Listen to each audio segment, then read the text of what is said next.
Hello, hello, hello, hello, hello, hello, hello, and welcome back to Bedtime Stories ASMR. Tonight we have a shorter story, a unique story, a story featuring a heroine instead of a hero. And this is about the Princess Atlanta. Before we begin, let's take a deep breath together.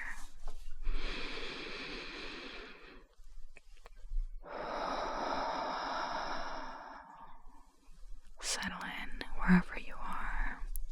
Relax.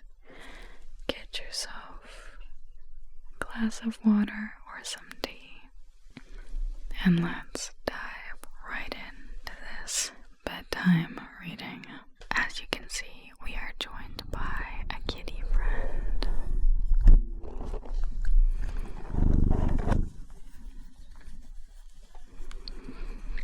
This is Shadow.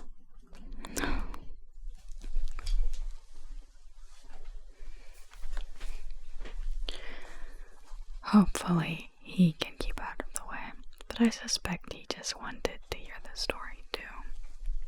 If you like this series, please feel free to leave a like and a comment on this video. It helps a small channel like this one so much. Thank you.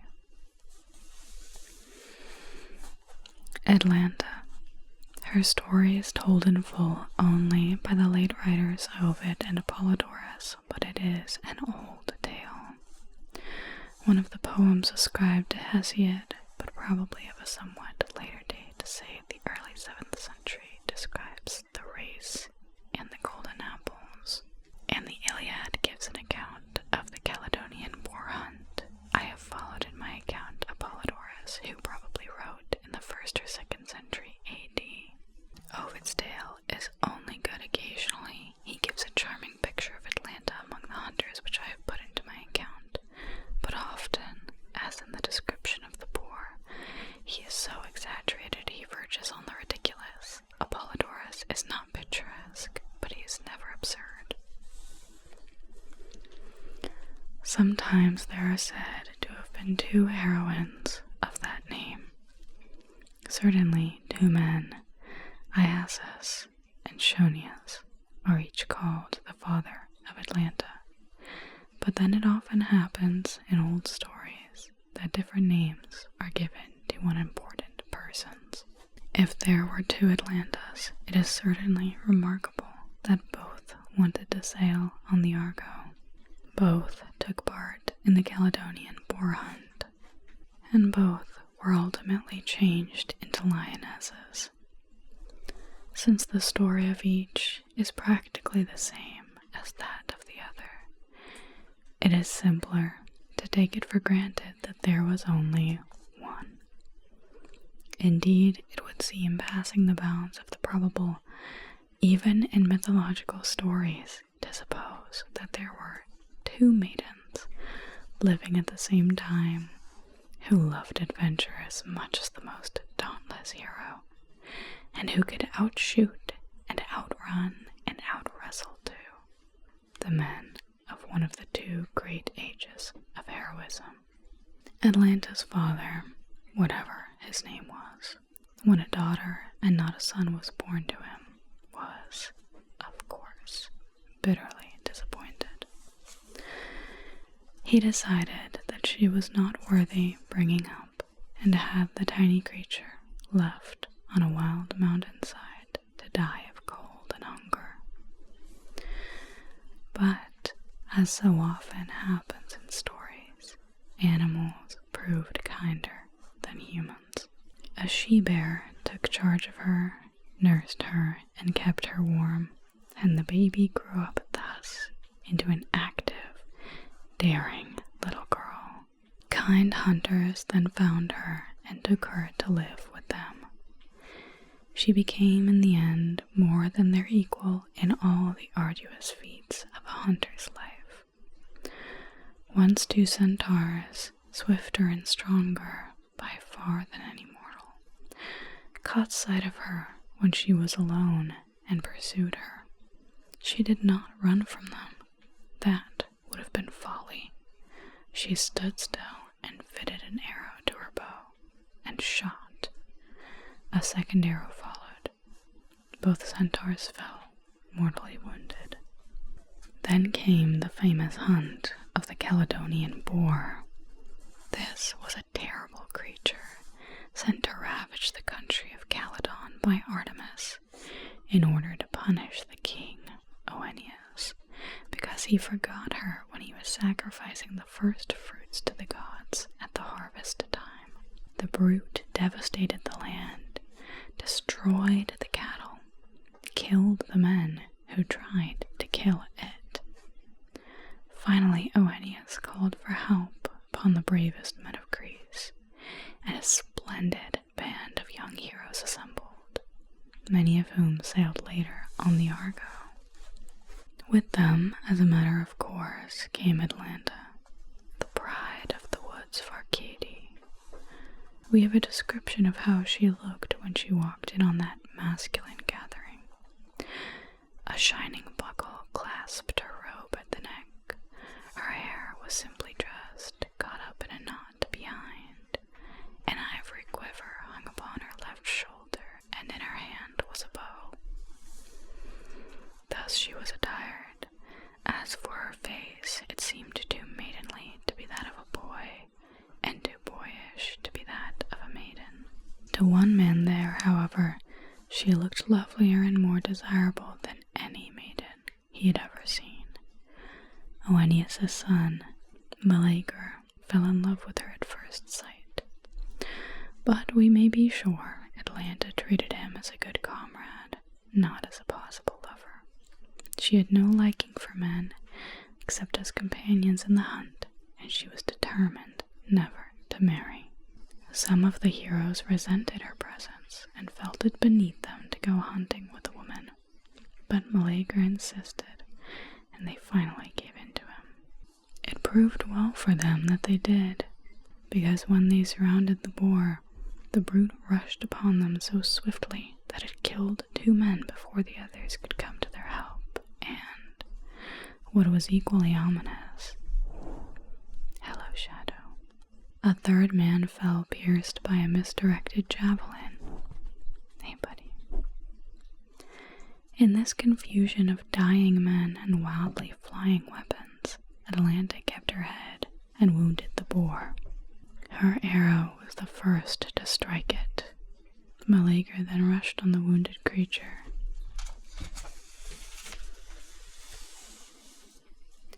and stabbed it to the heart. Technically speaking, it was he who killed it, but the honors of the hunt went to Atalanta, and Meleager insisted that they should give her the skin. Strangely enough, this was the cause of his own death. When he was just a week old, the Fates had appeared to his mother, Althea, and thrown a log of wood into the fire burning in her chamber. Then, spinning as they ever did, twirling the distaff and twisting the thread of destiny, they sang, "To you, O newborn child, we grant a gift, to live until this wood turns to ash." Althea snatched the brand from the fire, quenched the flame, and hid it in a chest. Her brothers were among those who went to hunt the boar. They felt themselves insulted and were furiously angry at having the prize go to a girl, as, no doubt, was the case with the others. But they were Meleager's uncles and did not need to stand on any ceremony with him. They declared that Atalanta should not have the skin, and told Meleager he had no more right to give it away than anyone else had. Whereupon Meleager killed them both, taking them completely off their guard.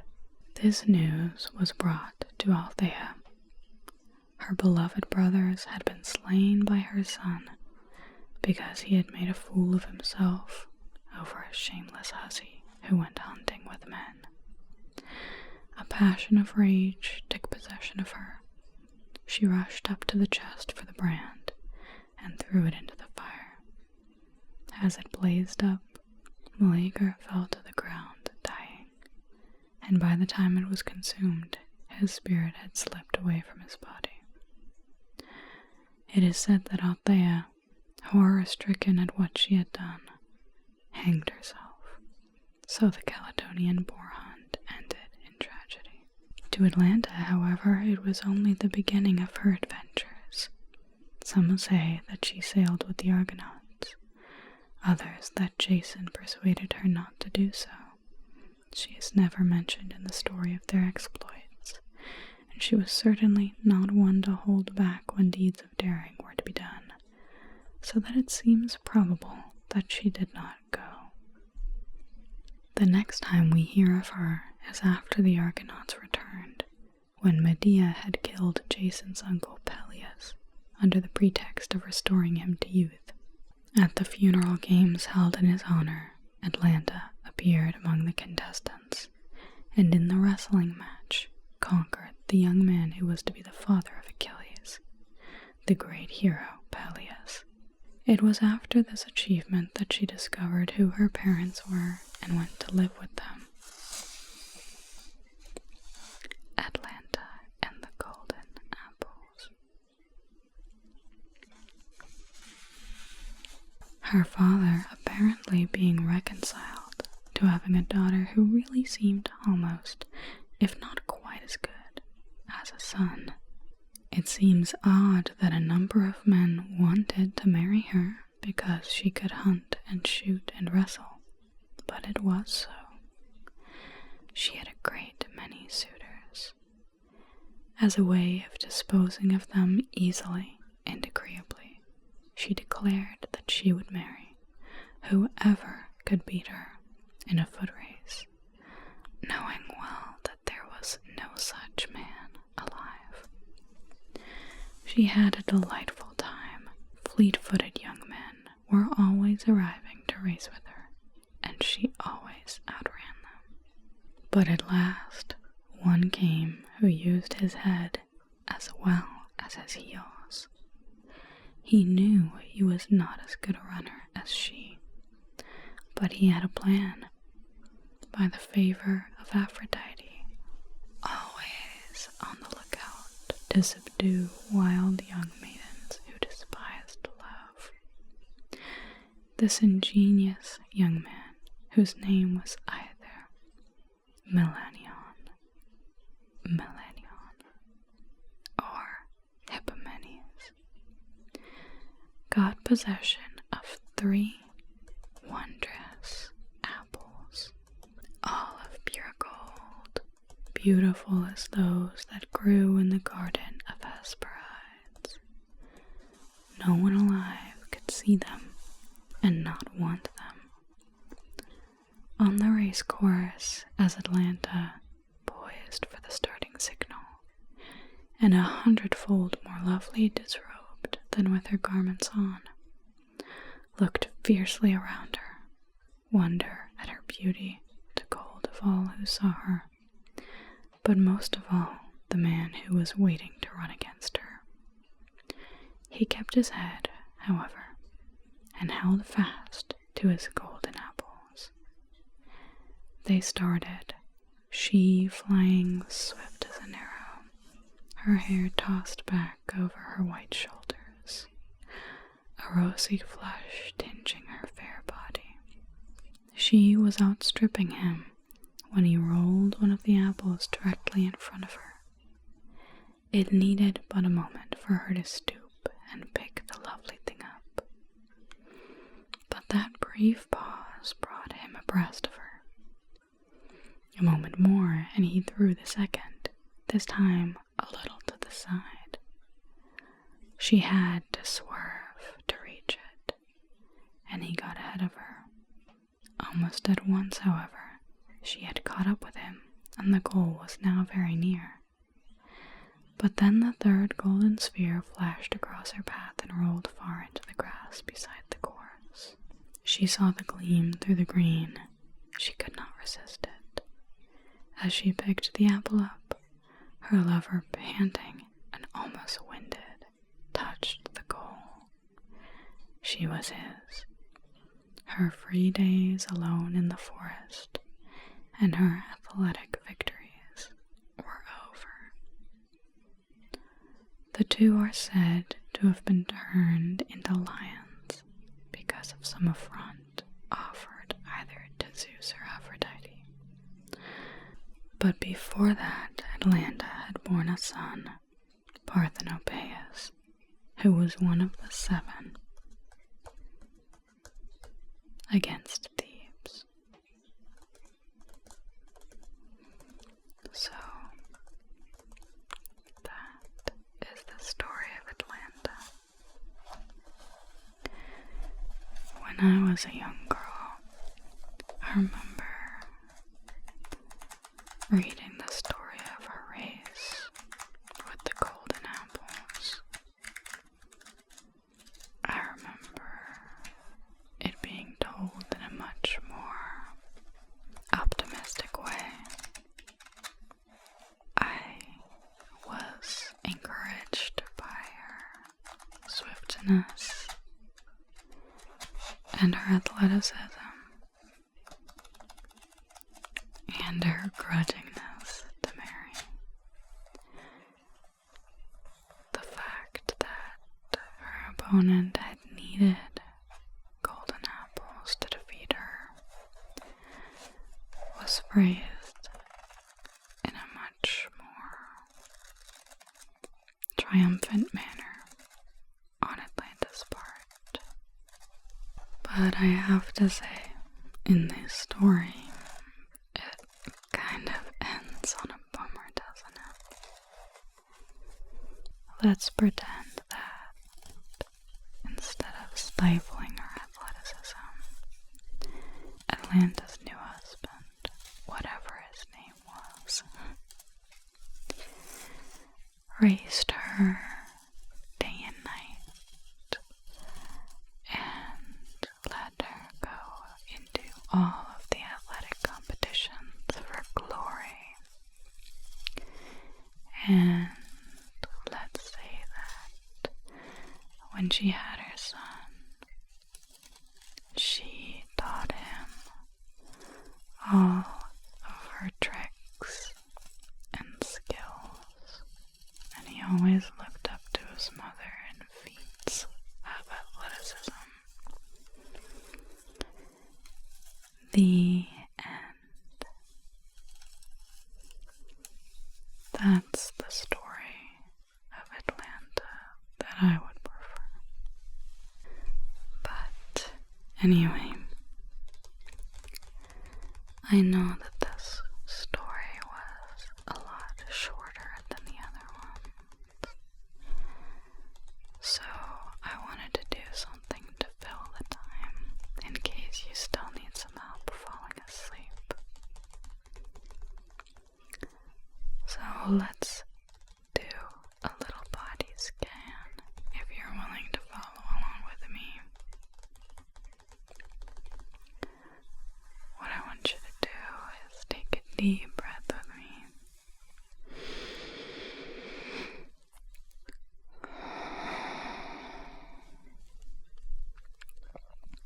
And feel your breath deepening.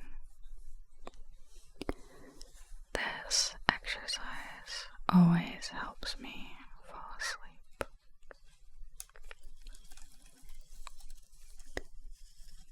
I want you to turn your attention to one part of your body at a time, starting at the very tips of your toes.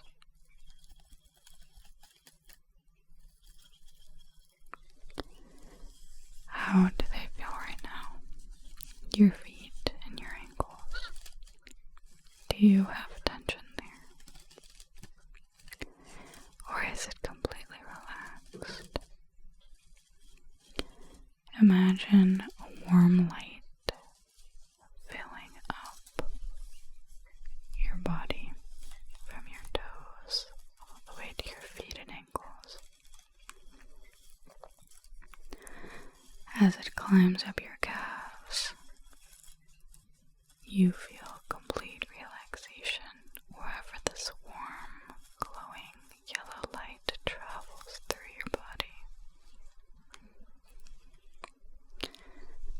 your muscles, whatever state they're in currently, just relax and sink down into the bed where you lay, traveling up your calves and your knees, your thighs.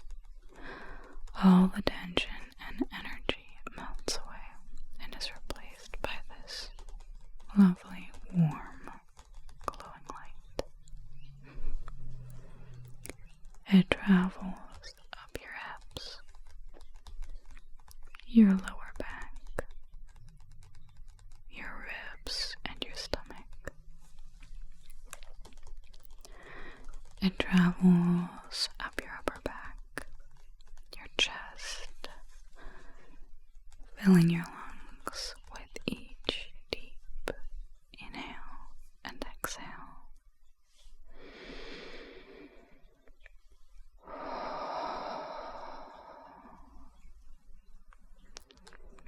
You feel your shoulders next completely relax, followed by your neck, the back and the sides, and down your arms, your elbows, your wrists, your hands. If you feel a small discomfort in your body, feel free to adjust. But also consider that you don't need to adjust anything.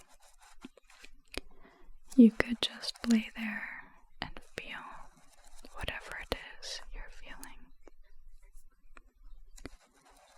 And focus on the relaxation filling your body. Most importantly, this warm light travels and loosens your jaw and the muscles of your face, including your cheeks. Your eyes soften. They close, but they soften. Your eyebrows, your temples, and your scalp. Your jaw unclenches, and everything is completely relaxed. And in this warm, relaxed state is where I will leave you for tonight. And I hope you have sweet dreams and a very